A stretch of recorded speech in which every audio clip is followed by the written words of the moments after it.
if the computer will lag.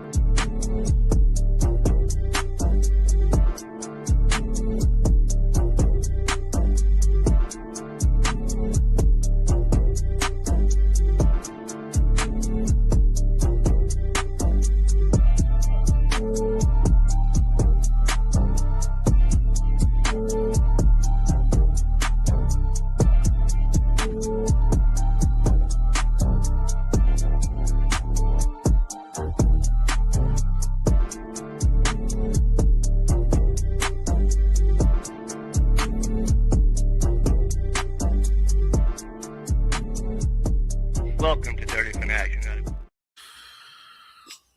Falcon fans, Falcon Nation, welcome to Dirty Fanatics United. If you're new to the channel, hit that like button, bring the comments to the comment section, and do your boys a favor, hit that subscribe button as we are on the road to 1K here at DFU, sitting at 223 subscribers today, guys. 9 subscribers in the last day. Shout out to everybody that has contributed over to the channel. And if you're tuning back in from last night's live, welcome back to the show once again, as I am your host, C-Money of DFU, followed by my awesome panel of co-hosts, Robert, David, Cody, Missing Rick, and Philip here tonight, guys. But we have a lot of Falcon football to talk about tonight, guys. As we said, the offseason was coming, and it's coming fast. And as soon as we hit the offseason, we said the Atlanta Falcons would make moves. Well, I'll be damn it if the Atlanta Falcons haven't made moves that shook the whole NFL scenery. Sunday. Was it Sunday? Yes, Sunday. Yeah, the Atlanta Sunday. Falcons fire Raheem Morris and GM Terry Fontenot, no longer a part of the Atlanta Falcons. Today, the Atlanta Falcons announced that we will be Grady Beatles will be moving to president and / CEO. Our guy, the famous Rich McKay, will no longer be in the football hand of things here, as he is no longer titled CEO of the Atlanta Falcons. The Atlanta Falcons also announced today they are looking for a president of football operations here in Atlanta. That job has yet to been announced. There is rumors circulating that it is a previous Ring of Honor quarterback of the Atlanta Falcons, as we talk about that here very soon on Dirty Fanatics United. If you're tuning in now, hit that like button, leave a comment, and let's get to chatting. Robert, Get what's ready going for on, Chris man? Miller to come in, guys. Robert, a lot of change of events since you've last been here on the podcast. Busy man. Glad to see that you are back and doing well from your surgery, as Robert has had his second eye surgery now in what, Robert, in the span of a year? Actually, it's the third one. Third one. See, my dog, Robert, obviously the warrior he is, was able to stop by and talk DFU football with the crew. So once again, Robert, glad to have you here on the panel tonight. Robert, just your thoughts, man, of how the season closed up, as it's been a minute since we talked, how the season closed up in a whole, and how shocking or how breathtaking was it to see that hit your phone yesterday afternoon, the Atlanta Falcons fire GM Terry Fontenot and head coach Raheem Morris? It was shocking that it came so quickly. I was figuring that, we'd probably hear announcements today. I didn't get the news till like after an hour after it happened. I was in the kitchen, getting dinner and all that ready. But yeah, it was honestly, I didn't expect Terry to go. I did expect Raheem to go. But of course, the rumors over the last few days have been that Raheem was probably safe and Terry would, be fired. But yeah, just Mr. Blank, I think he's finally had enough of the whole buddy system thing going on, and how he feels personally about these, about his employees. That's out the window. This is a business. Us as fans, we're getting restless. We're hungry for a champion. And Mr. Blank is showing that he is committed. And to that, I applaud him. Absolutely, 100%. David, speaking on how quick the fire was with GM Terry Fontenot and Raheem Morris head coach, the Atlanta Falcons at one time rumored lost the locker room behind Raheem Morris. The Atlanta Falcons still went out and played ball for Raheem Morris. 4 games, straight win in a row. You did not do that all season. 4-win was your longest win streak at the end of the season. A team that really rallied together around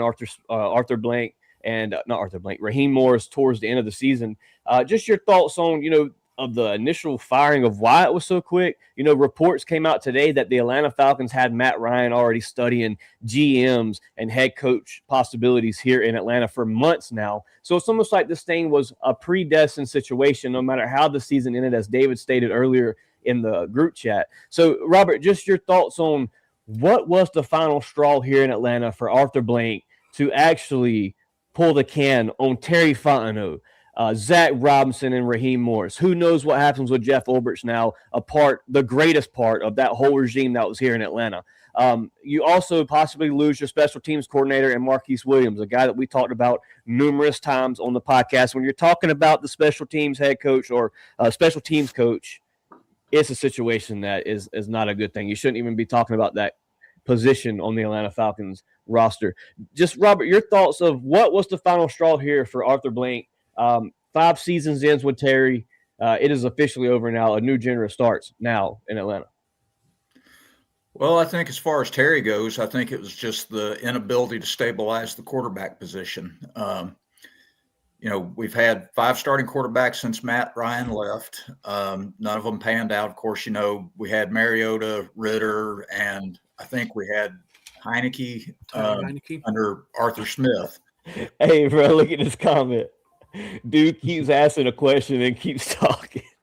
Bro, I'm ADHD, dog, so when it hits the brain, it's got to come out. Robert, shout out to Shanu, how you said that? Shanu for the comment, man. That made me cackle up there for a minute. Robert, please continue.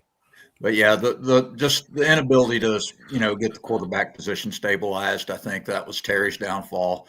And part of it, I think, has to do with Raheem's downfall as well. We started 6-3 last year. We had a big lead in the division. Kirk got hurt.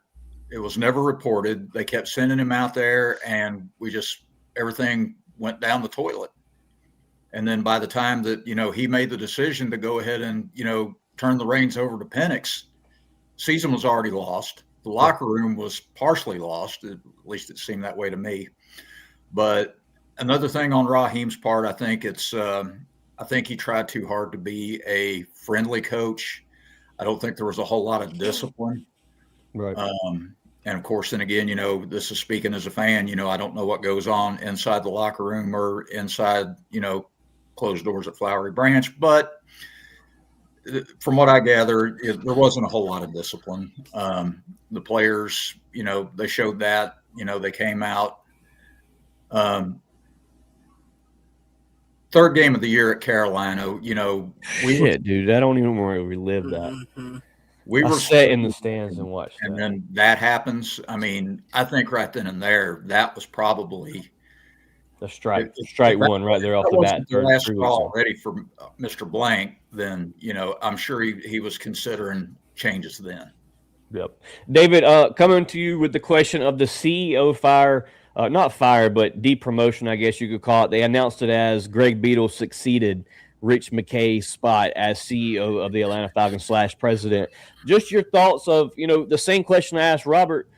What was the final straw here in Atlanta to make these decisions so fast? As you could probably bounce a lot of things of what Robert said, but just what is your initial thoughts of how, the season came down with the 4-game win streak? The Atlanta Falcons still find a way to fire Terry Fontenot and Raheem Moore, as we stated earlier, that it's probably already predestined that the Atlanta Falcons was going to fire these two. Just your thoughts of the moving of Rich McKay and also the firing of your head coach and GM here in Atlanta. Well, I'll touch on the head coach part. We all know that Arthur Blank is he didn't like those mid-season firings. So I kind of think that he probably made the decision weeks ago that, he wasn't going to bring, Raheem back. So he, let him ride the season out. We did hit the stride a little too late in the season. One more win, and I think they might have had to rethink that decision. But like I said, I think it was already, in works that, they were going to let him go at the end of the season. So like I say, it wasn't, a surprise what he was going to do. Rich McKay part, Rich McKay was supposed to have been gone from the football part of the, Arthur Blank Sports Entertainment, thing months ago, a year ago. But like I said, he's still stuck around for what most fans think. Still meddling and had his part in what the Falcons did. But now it's supposed to be totally hands off of the Falcons. You are on this side of the tracks. Beatles is on this side of the track. Matt Ryan is the president of football operations slash GM. As it seems, how they David. worded it, huh? As it seems that is who, because like this is what doesn't make sense to me, and I don't mean to cut you off there, but the fact that the Atlanta Falcons said this position would be moved quickly, so the Atlanta Falcons can get this search really started hot and heavy, and then reports report today that Matt Ryan had been looking at GMs and head coaches for the Atlanta Falcons for months of time now. Now, keep in mind, this was a per source kind of information. As do you guys remember how sloppy it got there towards the end with the Falcon trade? All the rumors that was floating around of who said this, she said this. This could be some more of that situation where people are looking for an article to make right now because the Atlanta Falcons are the topic. Yeah, off season, everybody's looking for that headline, that breaking story to be the first one to hit the news source with the information and everything. But like I say, we finna get a million mock drafts. We finna get a million, podcasters looking for that Tuesday morning, storyline to come out. So you can't put a lot of trust in everything you hear. But DFU is going to bring you the real content. I'll let you know. Yes, sir. You heard it here at DFU. Cody, obviously, I want to give you the chance to talk about the release, or not release, but downgrade of CEO Rich McKay. No longer that.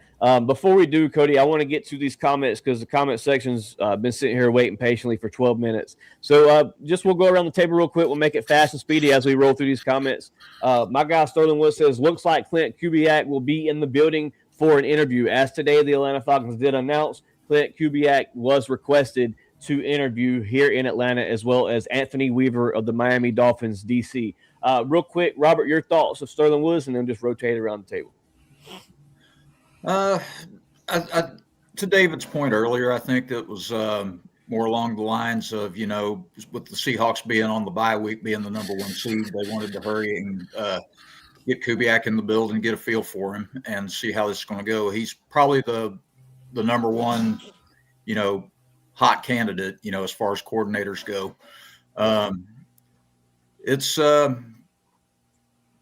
I'd be okay with him coming on board. He's, the offense in Seattle's, looked pretty good, especially with Sam Darnold at quarterback this year. They didn't post that 14-win season by accident. That's right. So, I mean, I think he's a good candidate. I think it'll, I think they do got to give him serious consideration. Absolutely. David, real quick, just your thoughts on the situation here with Clint Kubiak being the first guy the Atlanta Falcons request to get an interview with. How does Clint Kubiak help the Atlanta Falcons team? If it's a guy that you would pass on or you would select if he was an option, David, the mic is yours. Well, I would say like I was saying earlier before we hopped on, teams get to interview the teams when they're on their bye week, when they're in the playoffs. Seattle had that first round bye.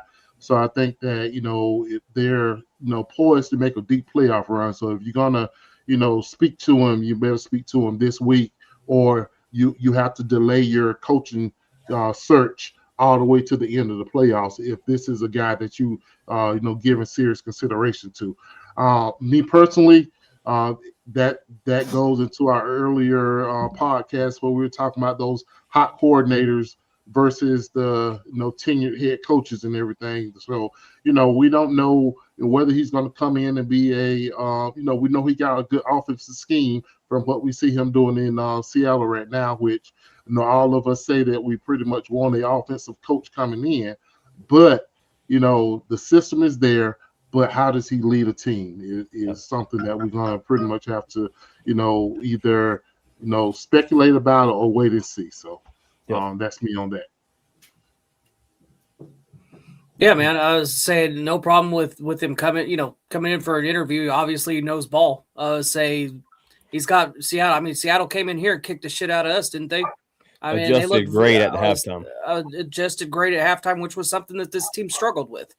So he's definitely up on my board. But Matt LaFleur from Green Bay, that's my hope. Just as a kind of coulda, shoulda, maybe, possibly. Please fire him, Green Bay, once you get knocked out of the playoffs. But yeah, no, I have no problem with Kubiak coming in, especially because his dad coming in to help out a lot. Mm-hmm. He was pretty good too. Yeah, absolutely. Clint Kubiak, a possible candidate here for the Atlanta Falcons to look at. So keep a close eye on Clint, as DFU will dive deeper into Clint Kubiak as the search gets more real here in Atlanta for the head coach. As we hope to hear a president of football operations announced, hopefully tonight, maybe during the live podcast. Probably going to happen Thursday. They got a press conference Thursday scheduled. That's right. Thursday, Arthur Blank will address the nation as the Atlanta Falcons go through what some have called a rebuild here in Atlanta. The next comment here, Charleston Nash, appreciate you, brother, for tuning back in tonight. Glad to have you here in the comment section. He says, what would be your dream vision for the team? Matt Ryan is prez, then him and Kubiak discuss QB or defense. Otherwise, what's your dream vision for the next 2 to 3 months? Just to make it a short, simple answer here, Charleston, I appreciate the comment, appreciate the question here as you keep the show going on longer with these great comments. If Matt Ryan is president of operations or of football operations, it was released today that the Atlanta Falcons GM would report to Matt Ryan with all, considering situations, whether that be, about a trade acquire, a draft pick, whatever it may be that GMs do here in Atlanta, contract extensions, etc., would go through Matt Ryan, a guy that, no shade at Matt Ryan. I love Matt Ryan. That's my guy, best quarterback to play in Atlanta. Has Matt Ryan really ever been that stature of a employee, I guess you could say, for a NFL team? No. The simple question is no. Now, does Matt Ryan know football? Does Matt Ryan know speed? Does Matt Ryan know how to extend these contracts, free up money? With obviously, the GM will have a lot of doings with that, but it goes through Matt Ryan. So I'm not saying Matt Ryan does a bad job, but what I'm saying is, could the Atlanta Falcons find a big name GM that feels like he has to go under a guy just ahead of him? You guys elaborate off that, agree to disagree, your thoughts on the situation, with Matt Ryan possibly being president of football operations, that high stature of a position here in Atlanta. Just your guys' thoughts. Well, it's different from being a GM, but one comparison that can be made is, John Lynch didn't have any real front office experience, as a former player when he took the GM's job with the 49ers. Of course, he does know football, he studied film, he knows, the X's and O's, and, the point that you brought up, Chase, is, watching, does he know speed? Does he know the tangibles and so forth? I think Matt could bring that to the table. Is it a risky hire? Maybe, since, he's unproven in this particular role, but he knows the city, he knows Mr. Blank, he knows the organization. In a way, I think it would be a safe hire. Yep. 10-4. Mr. David, your thoughts on the situation with the Matt Ryan hire, just the fact of a GM coming in and having to go through Matt Ryan with every move he makes here in Atlanta. Please surround him with some people that are, the assistant general manager, XYZ. Please surround him with people who really know what they are doing. Those positions are really important.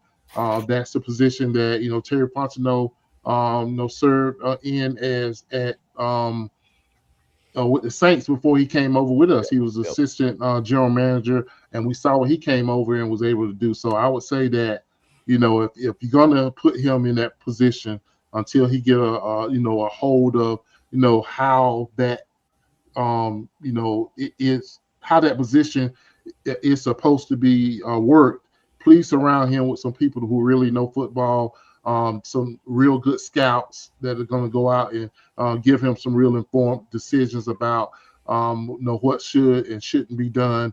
So I know it's a good look to bring him in for the Atlanta Falcons, being who he was for the Falcons, but make sure you got the right people behind him to help him out. Yep, absolutely. Keith Simmons, appreciate the comment tonight, brother. Hit that like button, share us out to another Falcon fan. If you're viewing on Twitter, man, check us out at Dirty Fanatics United on YouTube. Hit that subscribe button, as we are only one subscribe away. One more subscribe. If we hit 625 tonight, we will be doing a free giveaway and give you guys the chance to hashtag DFU to get in that raffle, as it will be some type of Falcon gear, whether that's a jersey, a hoodie, a sweatshirt, a hat, whatever it may be. Get your hashtag DFUs in if we get one more subscribe here on the channel tonight. Cody, coming to you with the question, President of Operations of Football, Matt Ryan, your thoughts on the hire and the experience he has in that starting position. Look, say if I'm trusting anybody with this football team, it's Matt Ryan. Matt Ryan loves the city. Matt Ryan loves his team. Matt Ryan loved his fans while he was here. Look, Matt Ryan is going to take care of this football team. And this is one of the things that people forget. Yeah, has Matt Ryan ever, had a position like this? No. But to Robert's point, neither John Lynch before he took over But here's the thing, too, is Boston College, Matt Ryan graduates with a business degree. Matt Ryan understands business. Matt Ryan runs a foundation. Matt Ryan runs things outside, so it's just like Matt Ryan will be okay. Now, you do need to surround him with good people too. Like, Matt can't run this by himself. But I would trust Matt Ryan before I trusted anybody else. If you were telling me, hey, we can pull this guy from this team, or we can pull – Matt Ryan is the guy I want. Matt Ryan understands football. Matt Ryan makes good decisions. Matt Ryan call me a Matt Ryan bootlicker. I mean, I'm sure that's what people are probably thinking. But you know what? I also know good heads on shoulders when you see it. And that's Matt Ryan, man. I'll say Matt Ryan will, and for the thing that I keep hearing on the radio and seeing people comment, it's like, well, what GM wants to come here and then have to report to Matt Ryan and be handcuffed? And it's just like, well, we all have bosses. We all have to report to people. I don't think Matt Ryan is going to hurt you doing your job. He's going to help you do your job, because Matt Ryan is going to want success for this football team. Yep. And that's all he's going to want to do. And that's all that all of us want. And so to me, it's a great thing. Like, I think it's probably the worst kept secret that Matt Ryan is probably going to be announced Thursday, that he's taking over operations. So, I don't know why they're making it such a secret, bro. That's what I'm so damn like. Why are we waiting so long to announce this? Because as it's been stated, it will be a quick search. As we've kind of all, and when we all read the letter this morning, we're like, okay, Matt Ryan is announced president of football operations. Like, well, and why would he be? Yeah. But one question I want to ask, we say that about Matt and, the GMs and everybody reporting him for the decision. But isn't that the same thing that everybody was mad about Rich McKay about? That was my question. Being that meddlesome upper level executive that didn't let the football people run the team, though. And that's my view of it. It's the same thing that everybody's mad about Rich McKay about. And I can understand that, but here's the difference: is you have a guy that's actually gone out and played the game and understands the game and knows guys. I don't know that Rich McKay has ever gone out and played high school sports, man. Like, you're right. I mean, just by looking at the dude, like, no judgment. That guy was the water boy for sure. Yeah, he was the water boy for he was a ball boy for the Bucks. And to me, that seems like that was about Rich McKay's experience. I know how to hand balls to people. Shit. Yeah. Sorry, Rich. I mean, I'm sure he's a great guy. Like, don't get me wrong. I'm not throwing shade at Rich McKay. I'm sure he's a great guy. I'm sure him and Arthur Blank, go out and do their thing. But as a football guy, you suck, man. I'm sorry. You just sucked as a football person. You're the common denominator every time is Rich McKay. And it's just like, just at some point you have to go, yeah, man, your hands on balls, and that's about it. Well, and, also to the point, I mean, I think, early on was kind of in spite of Rich. I mean, I credit a lot of the early on success, for like from 2008, I give most of that credit to Mike Smith. and Yeah, Thomas absolutely. Mitchell, Yeah, Thomas Dimitroff and Mike. and of course Matt Ryan. Of course, Julio. Roddy White was, here before those two were, but Roddy really stepped up his game, in the late 2000s, and like I'm really not sure what Rich McKay's actual. I don't know what the hell he actually did, but Yeah, I don't know. again, I attribute the success mostly to the coaches, previous GMs, and of course the players. Yep. Headed to the next comment here as Stonewood says, Mike McCarthy or Clint Kubiak will be good for me. I actually was texting Avitz about Mike McCarthy last night, and it's not a name that I'm not against. Is it my first candidate? No. A guy that some people may even say is a wasted candidate as the Jets head coach or previous head coach Rex Ryan went in today on the fact that, Kevin Stefanski isn't a great choice. If you ask anybody else, that may be totally opposite. They may say Stefanski is a great hire. So these are names we all have to keep in the circle, even though we may not agree with the names. These are names that the Atlanta Falcons could possibly end up hiring. As the Falcons do tend to go different ways than what fans expect. Have in the past. The only thing that I have against McCarthy, because I don't think that's, it's not obviously not the sexiest name, but then the problem for me is Mike McCarthy's version of an offense is a heavy set offensive line and a power run game, and that is not what the Atlanta Falcons are built to do. We've got one of the smallest offensive lines, and Bijan, but then now you got to find a way to keep Tyler because that's your power back. If you bring in a Mike McCarthy, which I have nothing against, I want Tyler to come back, but I think if are you willing to figure out what you got to do with Jake Matthews, Caleb McGarry, Chris Lindstrom, because as much as I like Chris Lindstrom, he's an undersized guy. He's not meant for this power run that Mike McCarthy would want to run. I agree. You make some good key points there, Cody, and that's why when you look at Clint Kubiak and look what he's able to do, he's already been on a lot of teams that have progressed. Young quarterbacks such as Brock Purdy, the list goes on and on. He's been with like 4 to 5 different teams. He really has shown what he's capable of this year with a Sam Darnold that stats are still trash. I know stats don't win games, as Raheem Morris says. Stats are for losers. But Sam Darnold was throwing the same amount of interceptions that he threw touchdowns this season, guys. So a guy that's working with a quarterback that isn't too high, a lot of people could say, well, it's the defense in Seattle. It's not really Kubiak. It's what the defense is able to do. Can somebody look the stat up for me? How many 30-plus games did Clint Kubiak have this year in offensive scoring?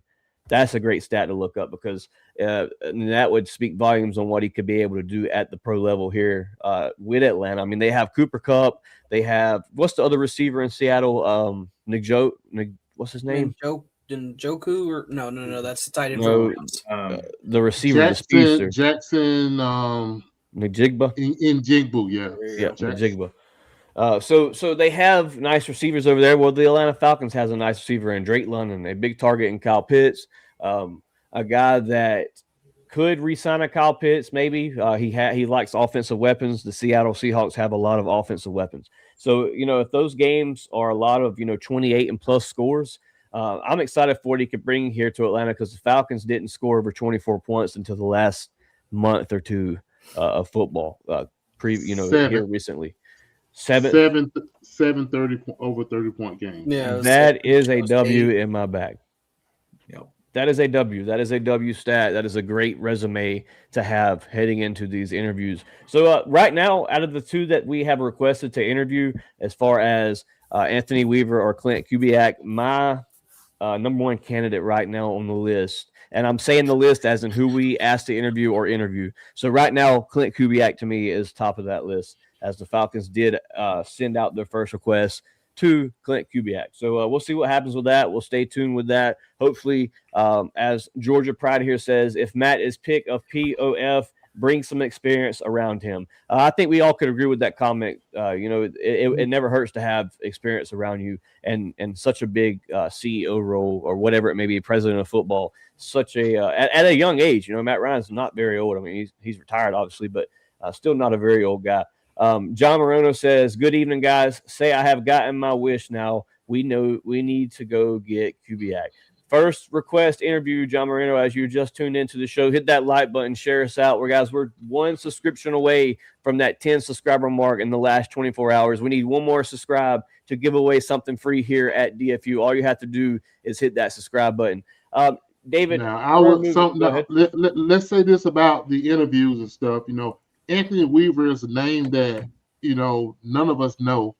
That's right. And I think that I'm okay to say this, but some of these interviews are going to be to satisfy the Rooney Rule. So I'll throw that out there. So, also to that point, David, I think that's a lot of the reason why they haven't officially announced Matt as the new president of football operations. They, even for that role, they have to satisfy the Rooney Rule. Yeah. So, I'd say that, I think all the interviews will be completed by Thursday, and then Mr. Blank will make his announcement. So, Robert, are you speaking as in even maybe a head coach by Thursday? Okay. I was just making sure. That's why I asked, because I think the head coach could be a long, drawn out process. Yeah, especially if you're going to want to interview a lot of people. I'm going to say this: the longer it goes, the more you need to think that it's going to be Kubiak, because they can't make the announcement until he's out of the playoffs. So if it gets to be something that's drawn out, you can probably point your finger towards Kubiak. Yeah, and that would probably make my day if the Atlanta Falcons selected Clint Kubiak. I mean, am I head over heels for Clint Kubiak? I mean, or do y'all see the similarities that he could bring here to Atlanta? The play action offense that he runs, the run heavy. He has 2 running backs in Seattle that he uses very well. Who knows if Tyler is kept? We may be looking for a running back, but a guy that knows how to make big plays. I mean, am I too head over heels to say right now he's a hot candidate for the Atlanta Falcons and possibly a great pick? David, I know you wanted that tenured head coach, a guy that's been seasoned at that position before, who's been through the ringer, who's won playoff games, or even had an appearance like Stefanski with the Cleveland Browns, 11-5 in his first season ever, and I believe he wins a playoff game in that stretch. So, your guys' thoughts. Is Clint Kubiak a top candidate for you? Is he one of your top 5 if you had a selection of who you pick? If we're going, with, a first-time coach, that's been a coordinator, yeah, he's definitely up there. Stefanski, I think, is another one that needs to be considered. And, of course, I know I'm probably going to get a lot of laughs and maybe, a lot of middle fingers for saying this, but, the Raiders fired Pete Carroll this morning. I did see that. The Raiders fired Pete Carroll. I did see that. And, Pete Carroll's a proven winner. He was just in a garbage situation with a garbage organization. I honestly think that he would be at least a good consideration. Now, if we're going to recently fired coach, John Harbaugh, that's a great one too. He is one that can develop a quarterback. We've seen him. He is a former quarterback, so he knows the in and out of the quarterback position. Offensive guy that we need somebody whispering in Michael Penix's ear, which I really think that Matt Ryan has. If he's coming in, like I said earlier, he's a Michael Penix fan, so he's going to do whatever he can to give the guy a fair chance to be the quarterback in Atlanta. So you need to have it has to be an offensive guy, and you got to get a good defensive coordinator in here that's going to be able to run that side of the ball with little or no input from a coach like Kubiak, who's probably going to end up calling plays. So the defense is pretty much going to have to be a hands-off approach from the head coach during the game if he's going to be that play caller. So, yep. Cody, your thoughts?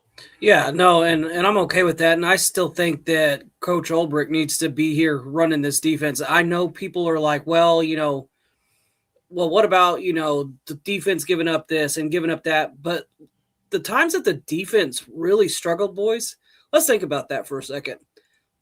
Our offense couldn't extend drives. So our defense is coming back on the field. How many times have we talked about how many times was our offense 3 and out and our guys are still just getting the oxygen mask on and having to come right back out? Yeah, exactly. I think a lot of our defensive deficiencies this year were based off of our offense's lack to sustain drives. We were, if not the worst, we were second to worst on third down efficiency. That's unexcusable. Yeah, it was With the bad. talent that you have. You have to extend plays for those guys. I know they're super athletes. I know they're all well conditioned, but they're human beings too. They still get tired. They still get worn down. What was that impressive but not really great for us, that our defense had played almost an entire football game more than any other defense out there because of how many plays they had run. Yep. That is not a recipe for success for your defense at all. I don't care if it's the Legion of Boom. I don't care if it was the Steel Curtain. I don't care if it was the Blitz Grits. That is not a success for recipe for success to have your defense out there that much. And I think Coach Brick deserves a shot with whoever comes in to run it back and to run his scheme because, I mean, man, they've looked good. For the first time since John Abraham, we were able to get the quarterback on the ground. We were able – I mean, we have probably in the defensive rookie – or like in the defensive player of the year, we probably got 3 out of 5. You've got Watts, you got James Pierce Jr., and you got Jalen Walker. I was saying, I know there were a lot of people talking trash about Jalen Walker, but if you watch how Jalen Walker pursues the quarterback, a lot of JPJ's sacks come off of Walker's pressures. Man, Walker's I mean, a beast. it's Whoever's saying Walker is not producing just don't yeah, know football. No, that's exactly. So Chad, as we go to our next topic here, I have a question for you. As you guys, I wish you would, participate in the questionnaire. Here it goes.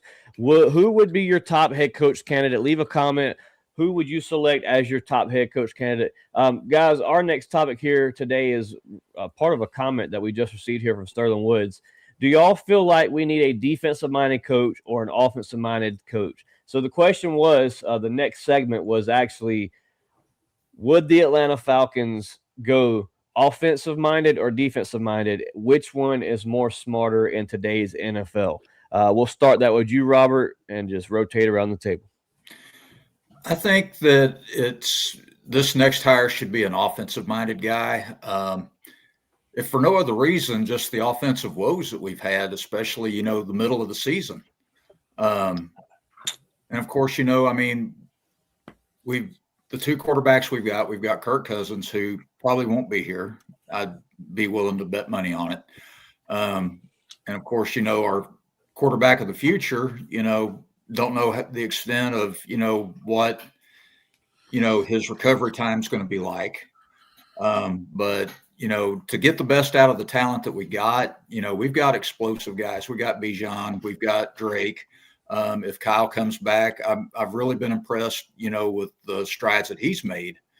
It would just make more sense. I know the last offensive coach we hired was Arthur Smith, but his whole offensive scheme when he was with the modern day football.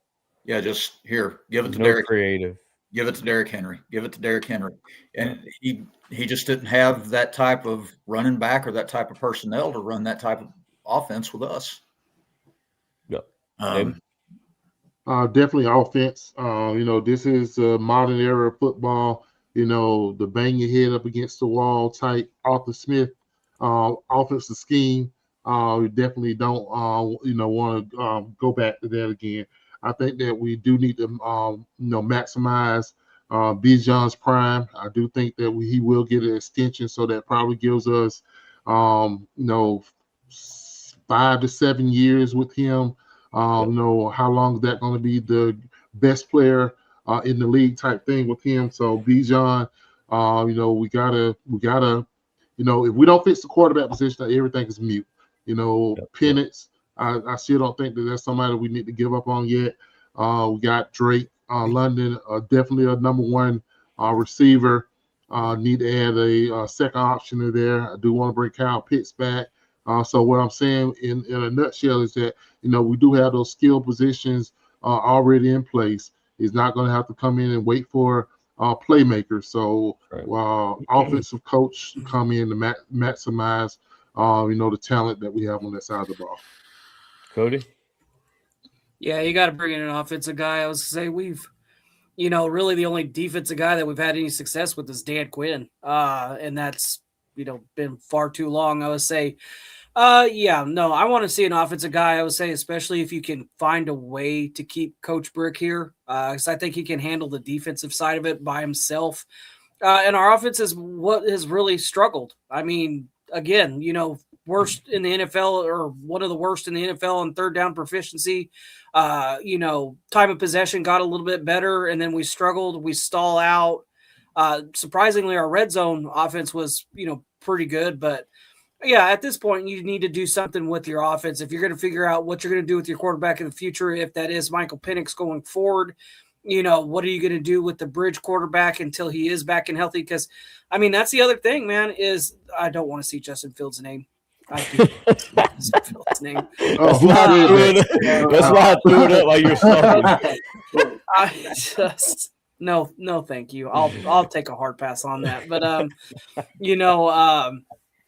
you've got to figure that out, because hopefully you don't want to rush Penix back from this.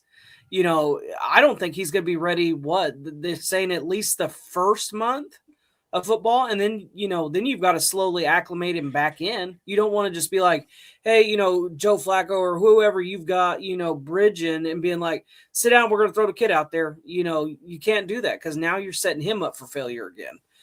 So I think it's got to be an offensive guy that is going to be able to know how to move forward with the talent that we do have. Some guy that is going to be able to develop Michael Penix, because, like I say, I'm with David. I don't think it's time to throw the towel in on the Penix train yet. I think he's got a future, but for good, and that's the other thing too. Like, but Justin Fields until no, God, no. I'll go out there and play quarterback till then. Well, let's say you have a better chance of winning football games. Tell you that, but I think my thing is like, you got to find a way to develop him.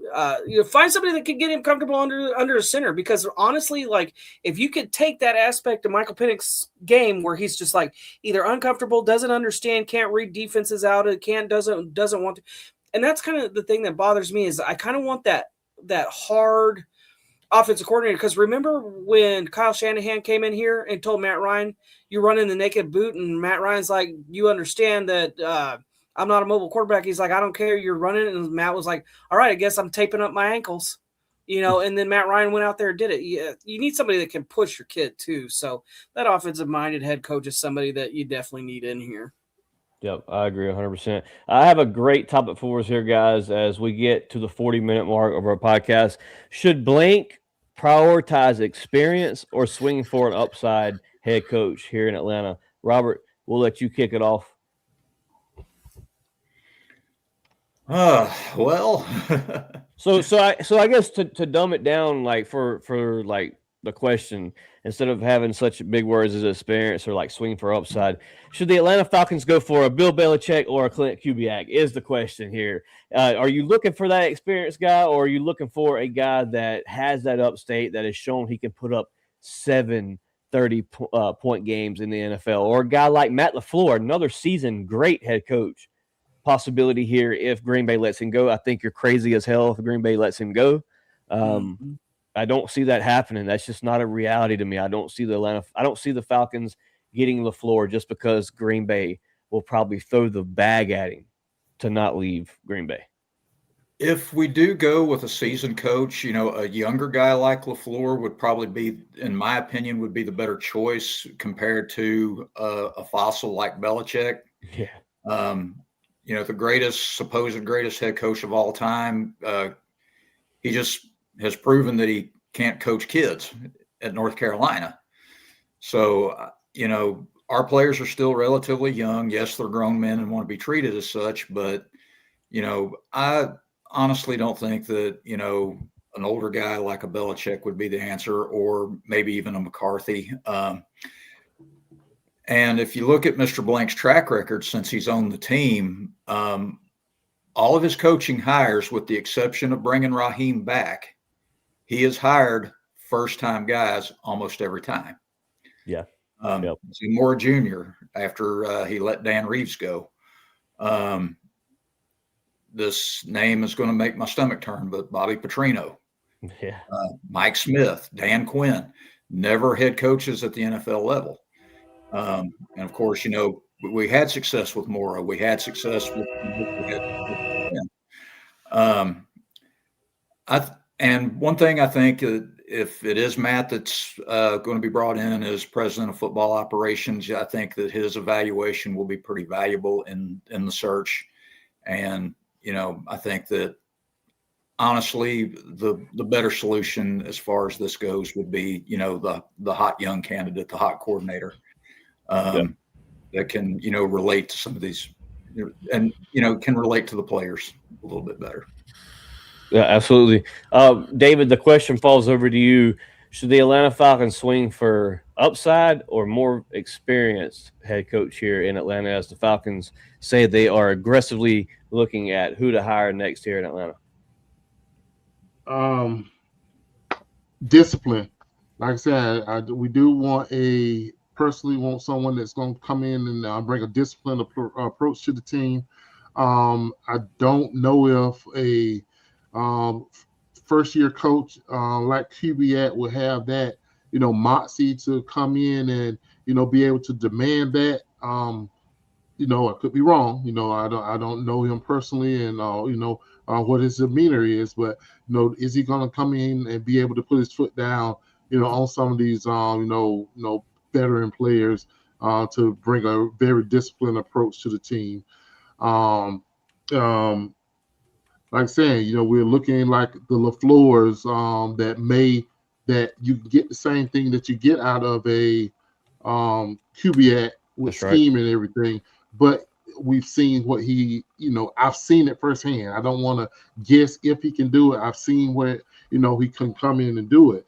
Mike McDaniels made it through Black Monday. So, that's a name that everybody was throwing out that, want to pair him with the newer head coach that can come in and be the coordinator for that. So, that's, personally, I'm going to lean towards the established coach that we've seen do it before. Yep. Cody, your thoughts of the head coach position as we look at all candidates possible here in Atlanta, as I'm sure the Atlanta Falcons will put out a lot of interviews, a lot of two-time interviews as they did 2 years ago in the search of Raheem Morris. Although that was kind of a quick announcement as well, guys. When Raheem Morris was announced, it was like a week into the search. The Atlanta Falcons was squared away with their guys. So, Cody, your thoughts? Should the Falcons go more seasoned, or they look for the upside to possibly be a team like a Ben Johnson and the Chicago Bears? Yeah, I really wish that I want that fine balance of you've got a younger guy with some experience, and that's, kind of where Matt LaFleur comes in, from Green Bay. That's the kind of coach I want because, to David's point, you see the guy, you've seen him do it. You've seen him, he's got the Packers in the playoffs. You see him, doing well and doing that stuff. Jordan Love as well, the Jordan Love, how they, really grew him up to be who he is right now behind Aaron Rodgers for so many years. Right. And then, and to Robert's point, you want that guy that's young and can relate to these guys because it is different. Even from the time that, I'm sure that, we played football, where coaches could yell and cuss at you and scream at you and yell and spit in your face. And we were okay with that because that was, what we were used to. And that's how we, were coached. These guys aren't like that anymore. There's this generation. I hate to say it. I mean, they're grown men playing in the NFL, but some of these guys are soft.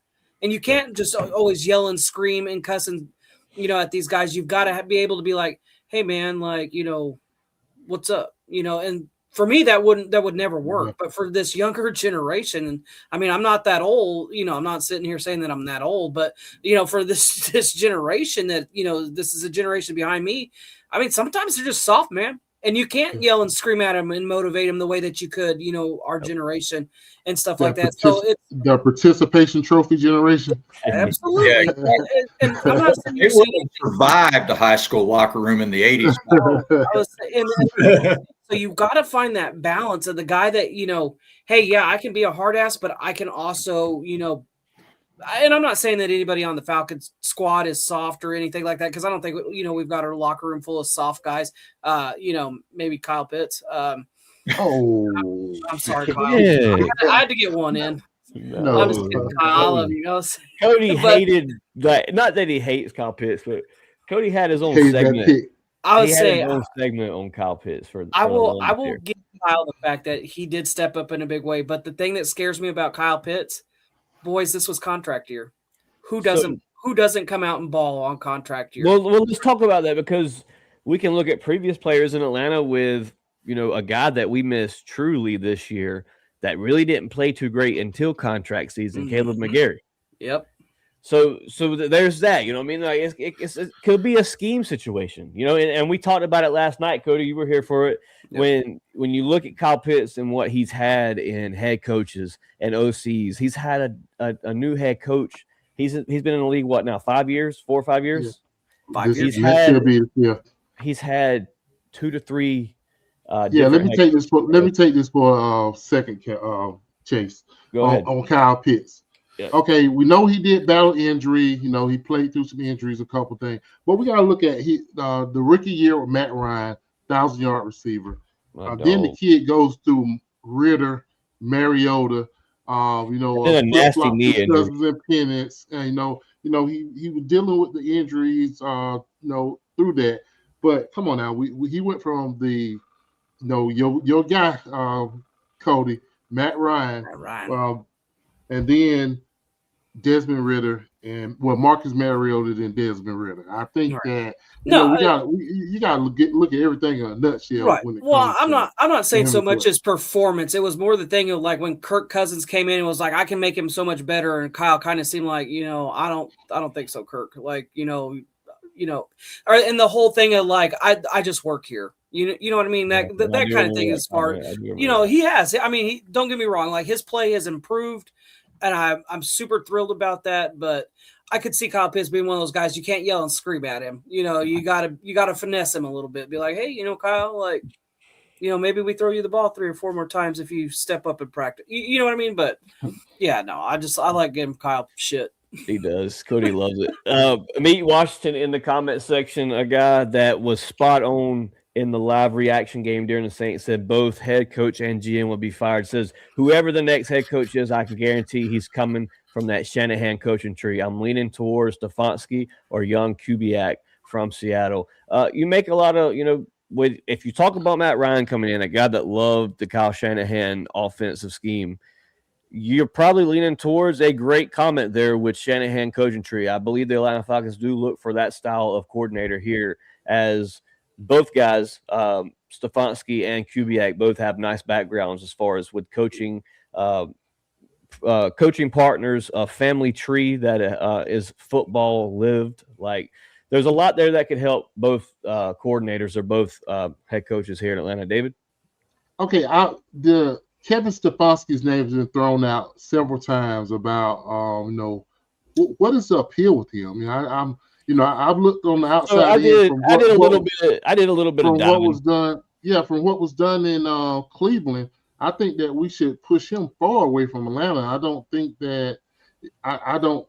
Well, maybe I don't like how he handled the situation with Shador. Not just because it was Shador. He's got his fault. He's got his fault for sure. Yeah, I just don't know why that. I think the sexy appeal, and this is where Rex Ryan was talking about before on ESPN, was that a lot of these teams are looking at the 2-time head coach award that he's won in Cleveland with the style of athleticism that they have over there. The fact that in 2020, his first season as a head coach, went 11-5. He won a playoff game with Cleveland, which is almost unheard of. So that's kind of what the pros are on his resume. But there is definitely the cons, as we all seen the diabolical display of act with the young Shador Sanders that ended up being the starting quarterback by the end of the season. And then you've seen, players get traded from Cleveland.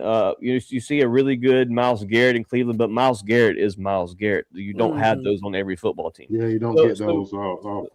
So that's some of the pros, some of the cons with Stefanski. It's a name to look at because, this is a guy that realistically, if the Falcons like and say, hey, this is the veteran shit that we need, this is a guy that, has won a playoff in the last decade. Maybe he's the guy the Atlanta Falcons fall with. But if it's in Matt Ryan's hands, I think it is that style of high-flying offense. Matt Ryan really succeeded in 2016 with Kyle Shanahan, even 2015, really. So It's going to be interesting to talk about as we have a whole offseason to do so. If we continue getting more news, DFU will continue going live. So ring that bell as we will come to you with all breaking news, maybe not on the spot, but definitely that afternoon around 8:30, DFU will be live with breaking coverage. We have a time for maybe one more subject tonight, so we'll go around the table with this last topic. Chat, please hit that subscribe button, you guys. If you give us one more subscriber on YouTube, we will have a giveaway here at DFU. You just have to tune in for the next show to get your entry. It's a hashtag DFU. All you have to do in the comment section. The giveaways are pretty dope. This giveaway will be on me, as we usually do like a rotation here at DFU. So this giveaway is on me. Whatever we hit the 225 mark, I believe we're at 223 or 224. If we hit that 225 mark, we'll do a free raffle here at DFU and then hashtag DFU to get in. Last topic for tonight's show, guys, as we get ready to close out and give our shout outs. With you being head coachless and GMless, you find this new president of football operations, and it's a lot of weight on that guy in the front office of who they get, because this, as 680 the fan stated, a really great comment, as I rarely say that. 680 the fan said this could be the biggest offseason the Atlanta Falcons have had in forever. If the Atlanta Falcons get this correct, they could be a Super Bowl team in less than 3 to 4 years in their eyes. If the Atlanta Falcons get this wrong, it could be a whole nother decade of losing football here in Atlanta. Robert, what is your biggest fear heading into the offseason, trying to find these candidates and then having these candidates that they choose retain the players that you want here in Atlanta, or go find the talent to get you over that hump here this next season? I guess my biggest fear would be the new GM and the new coach maybe letting ego get in the way. There was rumors a couple of years ago before Raheem was hired that, Mr. Blank had his heart set on Bill Belichick. Yep. But supposedly, I don't know if it was Mr. Blank or if it was Terry or whoever, but they were not willing to give up their power. And it goes back to, I'll use this as an example, Bobby Petrino, when he was coach here for those 13 games. Massive ego. He wanted to treat these grown men like college players, and you just can't do that. I do worry that they will come in and tell Mr. Blank what he wants to hear. And, once they get comfortable in their roles, who knows what they may do. And that's one thing. And, to Cody's point earlier, with having Matt Ryan in the role as president of football operations, what he has dealt with, in previous regimes being the quarterback, I think that he would have a pretty good eye and a pretty good nose to smell a rat. I think it would be very beneficial. And, rumor has it that he's already been, studying and, already been involved with the search for possible replacements. So, yeah, my biggest fear is that, we just whiff on either one of these positions. Yeah. And, we're right back at square one, and we're looking at maybe 5 to 10 years of more of the same crap. Yeah, absolutely, Robert. As you bring up a great point. David, your thoughts on what is your biggest fear heading into this offseason, looking for this GM and head coach, as this could possibly be the biggest offseason the Atlanta Falcons have had in quite some time? Number one, that we bring a GM that's just pretty much a figurehead, and that position is pretty much skipped over and not in the position of what they need to be. They are supposed to be the ones who go out and find the talent, and if they're just going to bring somebody in, it's going to be that's a placeholder right there, and then the president of football operations making all the decisions. That's a no for me. And then on the coaching. Definitely got to hit that one. That's got to be someone that's going to come in and push their scheme. Definitely give the team an identity. You don't know this year whether we were supposed to be an offensive team or a defensive team. So the coach that comes in, it has to give us an identity. Whether we're going to be someone that come in and score 30 points and give up 17. what are we going to be? Are we going to be somebody that's just going to lock them down and score just enough points? Or are we going to outscore the teams that we, play? Coach, come in to give the Falcons an identity so we know what we can look for week in and week out with the team. Absolutely. Cody, your thoughts on what could be the biggest fear or the biggest situation heading into this offseason? As we've stated, your biggest offseason really since the release of Thomas Dimitroff. Yeah, my biggest fear is you get your GM and you get your head coach in here, and then you have the exact same thing happen that you had with Raheem Morris. Brings in buddies, brings in, guys that I, go have beers with after, and we talk about football, and have the Jimmy Lake situation, have the Zach Robbins conversation. One thing I haven't touched on tonight, I think that Arthur Blank was ready to fire Raheem Morris and Terry both when allegedly there was a conversation that Arthur Blank set Raheem down, told him, you need to fire Zach Robinson, and the answer was no. And he went ahead and did that. So I think Mr. Blank knew he was going to fire Terry and Rod the day we were eliminated from playoff contention. That was it. So that's my biggest fear is that we get another head coach in here that wants to hire his friends, that wants to hire buddies, that wants to hire guys with no experience because we got to give them a chance and waits too long and then we're starting back. That's my biggest thing is don't let that happen again because that has set us back quite a bit. Yep. I agree with all three of you guys, man. The biggest situation is you don't want to get a guy in here that has no experience of what he's doing and pretty much just reflecting what you've done the past 7 years that you've missed the playoffs here in Atlanta. The Atlanta Falcons, as far as fans, don't want to sit through another season of losing football. We would love to be above 500 around this time next year playing for the NFC South as we just played for other teams this past Sunday. You want the Falcons to have this division locked down early, like maybe week 12, week 13, the Atlanta Falcons are destined to go to the playoffs.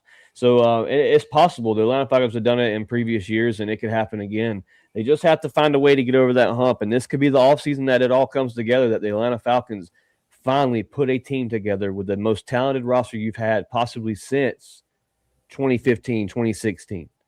The Atlanta Falcons have a nice roster, and they must find the right guy to come in here and correct the show, as the Atlanta Falcons need right now all the help they can get as far as finding the right candidate here in Atlanta. Falcon fans, if you're tuning in on Twitter, man, much love to the Twitter world as y'all have came through tremendously tonight as you did the night previous. 45 live viewers tonight, was a little more earlier. Dirty Fanatics United on YouTube with 19 plus tonight. DFU Twitch with 1, and my guy David's Facebook page with 3 viewers right now. Shout out to all 70 of you tuning in tonight to DFU. We appreciate the support and the love as the Atlanta Falcons search for this head coach and GM vacancy in Atlanta. DFU will be with you every step of the way. If it's not breaking news and we're not live at the moment, the Atlanta Falcons podcast DFU will be live that night at 8:30 with breaking coverage of what's to come here in Atlanta. With that being said, guys, shout out to John Moreno as he tunes in from Galveston, Texas, all the way from Galveston, Texas, watching a Atlanta Falcon podcast. Shout out to all the diehard Falcon fans out there. My guy said, congrats. John Moreno says, that's right. The right guy is Kubiak. Fans in Atlanta, make some noise for Kubiak. The all season is going to be fun, guys. As the Falcons start bringing in these guys to interview, we're going to have a great time here on the show. So please, please, please subscribe. If we hit the 225 tonight, guys, I'll still do the live raffle on the next show. I want to give you guys something for supporting us greatly this last month here at DFU. Finally getting those numbers back, guys. We're finally climbing the ladder again, trying to reach that 1K.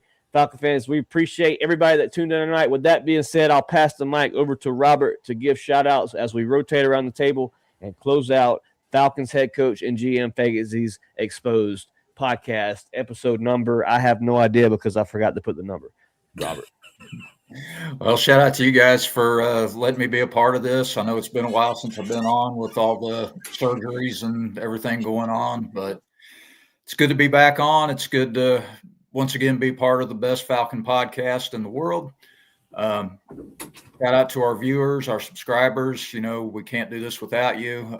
Shout out to the Falcons themselves. you're the reason we have a topic to talk about, and we're hungry for a winner. And honestly, I feel good about what's upcoming. I think that we're going to knock it out of the park with the new hires and the new roles that are going to be filled. And of course, as always, shout out to the good Lord above, and shout out to my family, Brianna, Peyton, Zach, and Christy. I love y'all. And as always, rise up. Rise up, Mr. Robert. Once again, it was a pleasure to have you on the show tonight, brother. Always fun time talking Falcon football with Mr. Robert, a.k.a. the old head here at DFU. Mr. David, give me your shout-outs for tonight, brother.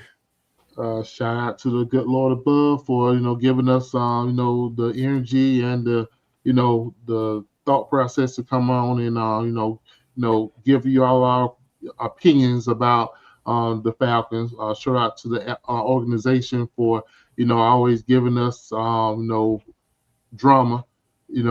good, bad, or other to sit down and talk Falcon football about. Okay. Diehard fans, we'll be mad for a day, but we're right back a fan tomorrow. But, a shout out to you guys for coming on and chopping it up with me tonight. Appreciate the wife, the fam for always supporting me when I sit down and do this. I had quite a few friends reach out to me about wanting to support the channel. Appreciate all of that. I got some comments on my page and everything. So I make sure that I logged in on that side to comment on the side. That's right. Just keep them. We'll get them over to trying to pull them over to the YouTube side of everything, so we can shoot the algorithm out even more. So appreciate all of you and all the support that you all give. Fact, absolutely, David. Always a pleasure to talk Falcon football with diehards here at DFU. Cody, as we address the fans and give our shout outs tonight, man. Thank you for coming through tonight to talk some Falcon football, as we did a last-minute show with the release of CEO Rich McKay now to a different position here in Atlanta. Just your shout-outs for tonight, man, and the appreciation for the viewers the last two episodes has been crazy. So shout-out to all the viewers tonight. Yeah, no, like always, shout out to God, man. I would say gave us another day to come on here and talk about Dirty Bird football, man. I say without that, we couldn't even do it. But shout out to you guys, obviously coming on a Monday night, doing another hour-long podcast, talk about our birds. When I wish we were talking about playoffs instead of talking about head coaches and GMs and all that stuff. Hey guys, announcement. The Atlanta Falcons podcast, Dirty Fanatics United, just hit 625. So we will be giving a giveaway on the next podcast. We'll have the live not a live raffle, but we'll have your guys hashtag DFUs in the chat to enter you in the chance to win some free Falcon merch here from DFU. So if you want to go ahead and start hitting those hashtag DFUs, please do so, and catch you in the next live to get even more hashtag DFUs. Cody. Yeah, no, so shout out to you guys, the viewers, man, because without y'all, again, there is no show. It's just four guys talking Dirty Bird football, and we could do that in a bar, not in front of a camera with a microphone, trying to come up with this stuff. So, you guys keep the conversation going with the comments. We appreciate it. That's why we do these giveaways, man. We got some great stuff. As much as we've talked about Terry and Coach Raw and, the failures and kind of that stuff, wish nothing but success for those two going forward. Unless you go to New Orleans, then fuck you. Shit. Oh, let's say, but brutal. But other than that, I know there are players that are upset, and I know that, it hurts when you lose a coach and, all this stuff goes on. But as fans, we're tired of watching a super talented football team. We're tired of losing. We're tired of the team that should win 10, 11, 12 games, winning 7, 8, maybe 9 every now and then. We're tired of it. I would say, but, we still support you. So I get it. So all the best of luck to Terry and to Raw, as long as you don't go to that stanky ass state. Cool, man. You do your thing. Other than that, guys, I've got one thing. Trust in Matty Ice. Yes, sir. He'll get it done. Trust in Matty Ice. President Ice, right there. President the presidency of Ice is on the way. I'll say he's gonna get it done. Trust in Ice. Trust in Ice. But other than that, guys, rise up. Rise up, Cody. Glad to have you here tonight, brother. Sterling Woods with the first hashtag DFU. You are in the list of free giveaway here at DFU. As we get more DFUs, we'll decide a date on when to do this free giveaway. So please, guys, get your hashtag DFUs in, as this will be some nice Falcon merch. It's not going to be some foam finger. Even there's a certain guy that's been sitting here for a minute that I've been really thinking about doing a giveaway on. It's our statue of Freddie Falcon. So, we could even make this the giveaway. I don't know if you guys can see that, but if you guys would rather have a T-shirt, please leave a comment. T-shirt or jersey or Freddie the Falcon. We'll get a poll started with that. So, Sterling Wood, you are on that list, brother. I want to give a big shout-out to you guys once again for coming through tonight and talking Falcon football with an old boy from Bexley, Georgia. And shout out to all the Twitter followers with 45 live views right now, 20 on YouTube. I need 20 likes on YouTube, guys. Hit that like button. If you're already subscribed, hit that like button. It helps just as much as a subscription. Shout out to all the Twitter viewers, all the YouTube viewers, everybody in the comment section tonight. You guys have kept the comments rolling. We appreciate you guys. And then, as always, shout out to the good Lord above, man, for giving us another day to receive Falcon information and come here and spend an hour and 10 minutes with a bunch of strangers and 3 guys on a computer. So shout out to everybody, and shout out to Robert's dog in the cut there at the top right-hand corner. So as always, man, from DFU, rise up. A-Town down. DFU is up out of here. We appreciate you guys. Catch you on the next live podcast. If it's breaking news, if not, the Atlanta Falcons will be live at 8:30 bringing you Falcon content. We out.